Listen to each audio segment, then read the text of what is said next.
Guys, अपराधी कितना ही बड़ा शातिर क्यों ना हो, आखिरकार वह पुलिस के हाथ तो चढ़ ही जाता है। आज जो केस मैं आपको सुनाने जा रहा हूँ ये कुछ इसी तरीके का है, जहाँ पर पुलिस कई सालों तक अपराधी का पीछा करती है और आखिरकार उसे पकड़ लेती है। और जिस तरीके से पुलिस ने अपराधी की पहचान करी, उसे पकड़ा, वह तरीका काफी ज्यादा अनोखा था। आज हम जिस घटना की चर्चा कर रहे हैं वह है सजनी कृष्णन मर्डर केस। दरअसल 26 साल की सजनी नाम की एक महिला, जिसकी हत्या 14 फरवरी 2003 को अहमदाबाद में होती है। कहा जाता है कि हत्या घर के लूटपाट में हुई। पुलिस इस लूटपाट और हत्याकांड को सॉल्व कर पाती कि अगले ही दिन इस महिला का पति अचानक से लापता हो जाता है। पुलिस इस केस को लापता पति को ढूंढने के लिए कई दिनों का समय लगाती है। मामले की गंभीरता इतनी ज्यादा गहरी थी कि गुजरात के जो मुख्यमंत्री थे उस समय, प्रधानमंत्री नरेंद्र मोदी जी, इस केस पर विशेष ध्यान देते हैं। केस की जांच के आदेश देते हैं। पुलिस इस केस को सुलझाने के लिए 6 साल का समय लेती है और 1 लाख एक कॉल डिटेल की जांच लेती है। कई सारे लोगों से पूछताछ करती है और पुलिस की टीम कई सालों तक आरोपी को पकड़ने पर लगी रहती है।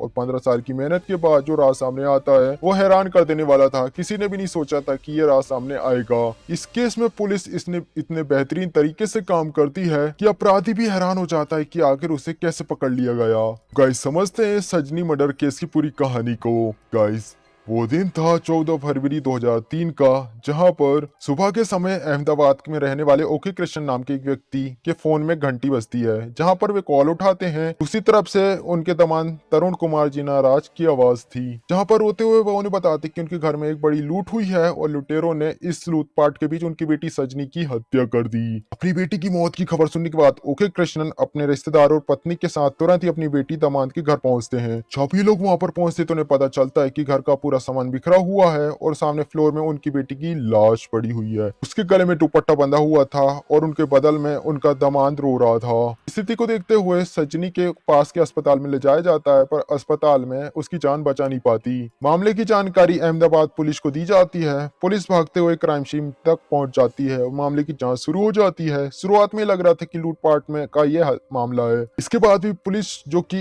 एक एक चीज को बड़ी बारीकी से जांच करते हैं और घटनाक्रम को समझने के लिए मृत महिला सजनी के पति तरुण से भी क्वेश्चन करती है। इस पूछताछ के दौरान तरुण रो रहा था, जिसके कारण पुलिस ज्यादा दबाव देकर तरुण से सवाल नहीं करती। सबको पोस्टमार्टम के लिए भेज दिया जाता है और कार्रवाई शुरू हो जाती है। तरुण चिल्ला चिल्ला कर रो रहा था, पर क्राइम सीन में जो खोजी कुत्ता था वह हैरान कर देने वाले रिएक्शन दे रहा था। दरअसल क्राइम सीन में जो खोजी कुत्ता था वह बार बार तरुण के ऊपर ही भौंके जा रहा था। हालांकि कुत्ते की हरकतें लोगों के दिमाग में शंका का विषय बीज बो देती है, कहीं तरुण कुछ छुपा तो नहीं रहा है। पर तरुण की हालत को देखकर लोग इस सारी घटनाओं को अपने दिमाग से निकाल लेते हैं। हैरान कर देने वाली बात यह थी कि तरुण को जब लास्ट बार में सजनी को दिखाने के लिए तरुण को ले जाया जाता है, तब भी खोजी कुत्ता तरुण के ऊपर ही भौंक रहा था। कुत्ते की हरकतों को भी ध्यान नहीं दी जाती और मामले की जांच आगे चलती जाती है। अब पत्नी की मृत्यु के कारण तरुण की हालत खराब थी और पुलिस उससे ज्यादा क्वेश्चन नहीं करती। उसे अस्पताल में भर्ती कर दिया जाता है। पर घटना के अगले ही दिन यानी 15 फरवरी 2003 को एक खबर सामने आती है। दरअसल तरुण गायब हो चुका था। 15 तारीख को पुलिस तरुण को ढूंढने की बहुत ज्यादा कोशिश करती है, पर वह उसमें सफल नहीं हो पाती। अब लोगों को तरुण के ऊपर जो शक कर रहे थे, यानी जो कुत्तों का बिहेवियर था तरुण के प्रति, अब लोगों को तरुण के ऊपर शक होना शुरू हो जाती है और अब पुलिस की कई सारी टीमें तरुण को ढूंढना शुरू कर देती है। पर तरुण जो कि मिलने से रहा। सजनी के माता पिता जो कि अपने दामाद तरुण पर ही अपनी बेटी का हत्या का मामला दर्ज करा देते हैं। एफआईआर दर्ज होने के बाद पुलिस जो तरुण को खोज नहीं पाती। 2004 में सजनी के ससुराल पक्ष से कुछ लोग, जिनका लाई डिटेक्टिंग टेस्ट होता है, पर पुलिस को यहाँ पर कोई भी कामयाबी नहीं मिल पाती। सजनी जिसकी हत्या 2003 में हुई थी और साल 2006 का समय आ चुका था, यानी 3 साल बाद सजनी के कातिल का कोई भी पता नहीं था। जहाँ पर सजनी के पिता इंसाफ मांगने के लिए गुजरात के तत्कालीन मुख्यमंत्री नरेंद्र मोदी के पास जाते हैं। शुरुआत में वह तो उनसे मिल भी नहीं पाते, पर किस्मत अच्छी थी और उन्हें एक बार ये मौका मिल जाता है। पूरी बात जानने के बाद नरेंद्र मोदी गुजरात के आला पुलिस अधिकारी को बुलाकर सजनी मर्डर केस पर फाइल को खोजकर फिर से जांच करने का ऑर्डर देते हैं, जिसके बाद 2006 में एक बार फिर से इस केस की फाइल दोबारा से ओपन होती है। जांच दोबारा से शुरू हो चुकी थी। जांच ए.के. शर्मा जो कि जॉइंट कमिश्नर थे उन्हें दी जाती है। शुरुआती सालों में कोई भी विशेष उपलब्धि पुलिस को नहीं मिलती और साल कई दिनों दिन बदलते जाते हैं, पर ना तो सजनी के पति तरुण का कुछ पता चल पाता है और ना ही सजनी के कातिल का। 6 साल का समय बीत चुका था, साल आ चुका था, साल 2012, जहां पर इस मामले की जांच डीसीपी दीपेन भंद्रान को दी जाती है।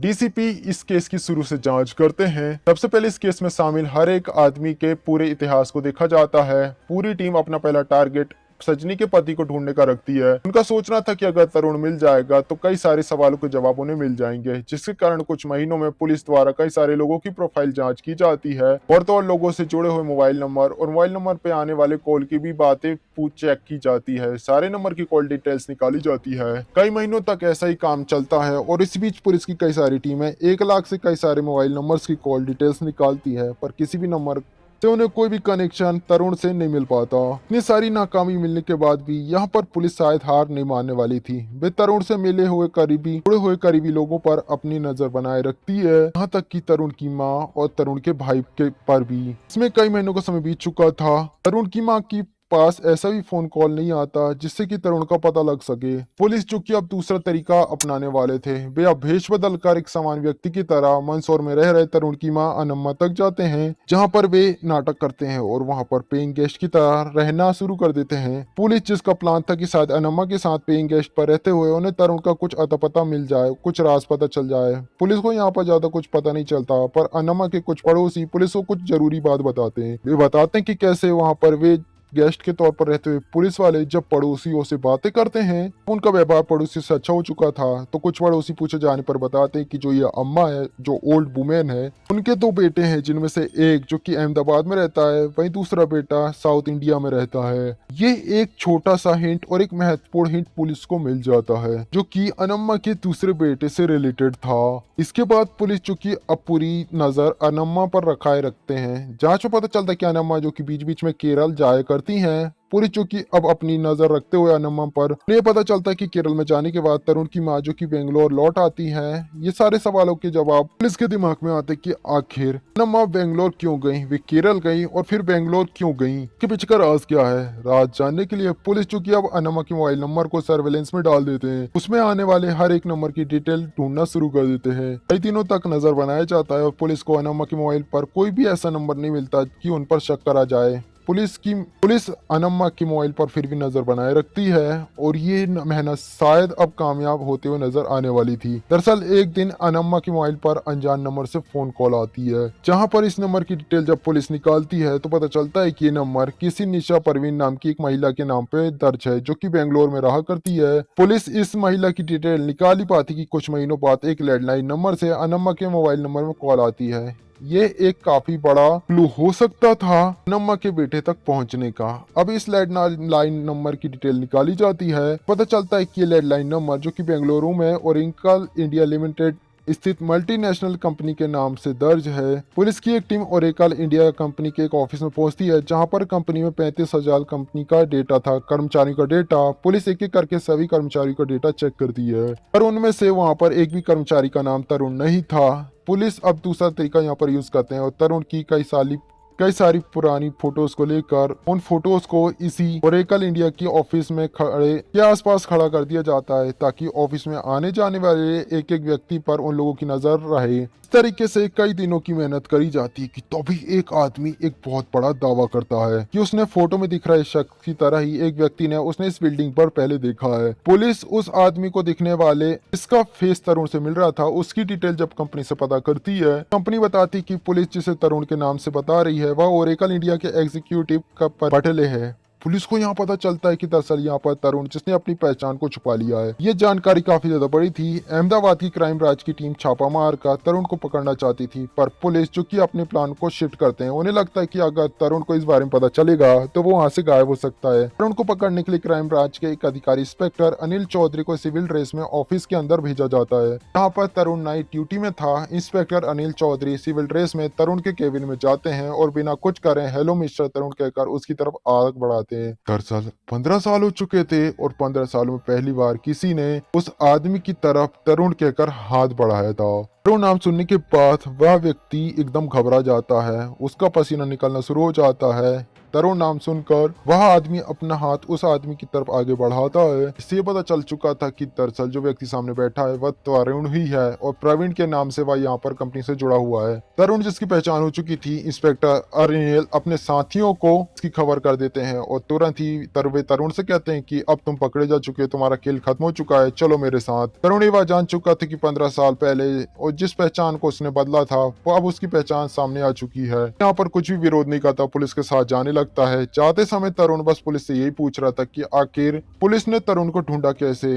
25 अक्टूबर 2018 को तरुण को पकड़ लिया जाता है और अदालत में पेश किया जाता है, जहां पर अब आगे की पूछताछ के लिए उसे पुलिस रिमांड में भेज दिया जाता है। पूछताछ में कई सारे राज सामने आते हैं। पुलिस यहाँ पर 15 साल पहले मरने वाली सजनी से तरुण से क्वेश्चन करती है, जिस बारे में खुलासा करते हुए तरुण बताता है कि दरअसल घर में कोई चोरी हुई नहीं थी, सजनी के साथ शादी करके वह खुश नहीं था। दरअसल हकीकत में तरुण का चक्कर तो कहीं और ही चल रहा था, पर परिवार वालों के प्रेशर में वह बैंक में काम करने वाली सजनी नाम की महिला से मिलता है और 2002 में वह उससे शादी कर लेता है। बहुत जल्द वह शादी से उब चुका था और वैलेंटाइन डे के समय वह अपनी गर्लफ्रेंड से भी प्रॉमिस करता है कि वह एक बहुत बड़ा गिफ्ट उसे देने वाला है और इसके बाद वह भोपाल स्थित अपने हीरा पन्ना अपार्टमेंट में जाता है और अपनी पत्नी की यहाँ पर हत्या कर देता है, जिस पर वह दुपट्टे का यूज करता है और फिर घर के सामान को रखेर कर घर में लूट का नाटक करता है। पुलिस का जो खोजी कुत्ता था वह शायद तरुण पर शक कर रहा था। पूछताछ और शुरुआती जांच में भी तरुण का नाम सामने आता था। इस चीज को समझते हुए तरुण वहां से भागना ही सही समझता है। भागने के बाद वो अपनी गर्लफ्रेंड के पास जाता है। वो उसे कहता है कि उसने अपनी पत्नी को मार दिया है और अब वह उसे शादी करने वाला है। बात सुनने के बाद उसकी गर्लफ्रेंड उसे वहां से निकाल देती है धक्का देकर कि वह किसी भी मर्डरर से शादी नहीं करने वाली। तरुण बताता है कि इसके बाद वह भोपाल में रह रहे अपने दोस्त प्रवीण भटेले के पास जाता है। प्रवीण भटेले जो कि कॉलेज के दिनों में तरुण का जूनियर था, जहाँ पर तरुण प्रवीण को ये बताता है कि उसे बिजनेस में बहुत ज्यादा लॉस हुआ है। उसके पास ना तो घर है और ना ही पैसा और ना ही जॉब, जिसलिए उसे काम की जरूरत है। तरुण की हालत को देखते हुए प्रवीण उस पर दया करता है और अपनी कोचिंग संस्थान में इंग्लिश टीचर के रूप में रख लेता है। यहाँ पर काम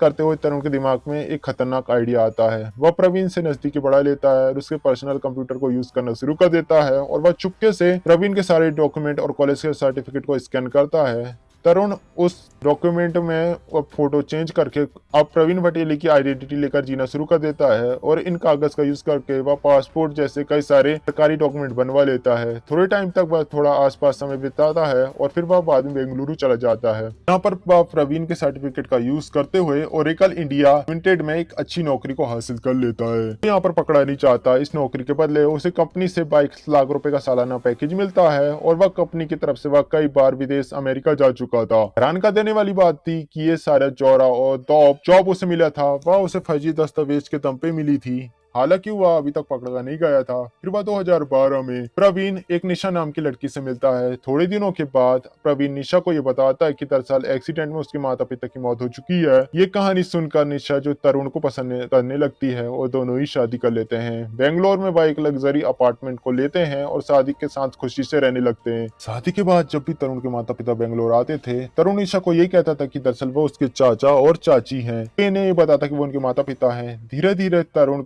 जो कि 2 बच्चों का पिता बन चुका था। सारी राज के बाहर आने के बाद तरुण को अरेस्ट कर लिया जाता है, उसे जेल भेज दिया जाता है। इस मामले में तरुण की पत्नी निशा से जब पूछताछ होती है तो निशा बताती है कि वह तरुण को तो केवल प्रवीण भटेले के नाम से जानती थी, उसे ये नहीं पता था कि उसका नाम तरुण था। तरुण जो वर्तमान में जेल में है, गिरफ्तारी के बाद वह कई जगह पर बेल की अपील करता है, पर उसे किसी भी अदालत द्वारा बेल नहीं दी गई और फिलहाल वह अभी जेल में ही है। अहमदाबाद पुलिस ने इस केस को जब सॉल्व किया था तो अब अहमदाबाद पुलिस की बहुत ज्यादा प्रशंसा पूरे देश में ही हुई थी। गाइस, क्या सोचना है आपका इस केस के बारे में मुझे जरूर बताइएगा, मैं कमेंट को जरूर पढ़ूंगा। गाइस, वीडियो अच्छा लगा प्लीज वीडियो को लाइक कर चैनल को सब्सक्राइब करें। ये काफी ज्यादा मिस्ट्री से भरा हुआ एक केस था, क्योंकि इतने सालों बाद पुलिस ने एक ऐसे आदमी को पकड़ा जिसने अपनी आइडेंटिटी को छुपा कर रह रहा था और यहाँ तक कि उसने नकली दस्तावेज के जरिए एक काफी अच्छी जॉब को भी हासिल कर लिया था और दूसरी शादी भी कर ली थी। गाइस, क्या सोचना है आपका इस केस के बारे में मुझे कमेंट बॉक्स में जरूर बताएगा। सो गाइस, अगर आपने वीडियो लाइक नहीं किया तो प्लीज वीडियो अच्छा लगा वीडियो लाइक कर चैनल को सब्सक्राइब करें, जैसे कि आप जानते हैं कि मैं इसी तरीके की क्राइम की घटना इस चैनल में अपलोड करता हूँ। गाइस, मिलते हैं नेक्स्ट वीडियो में, तब तक के लिए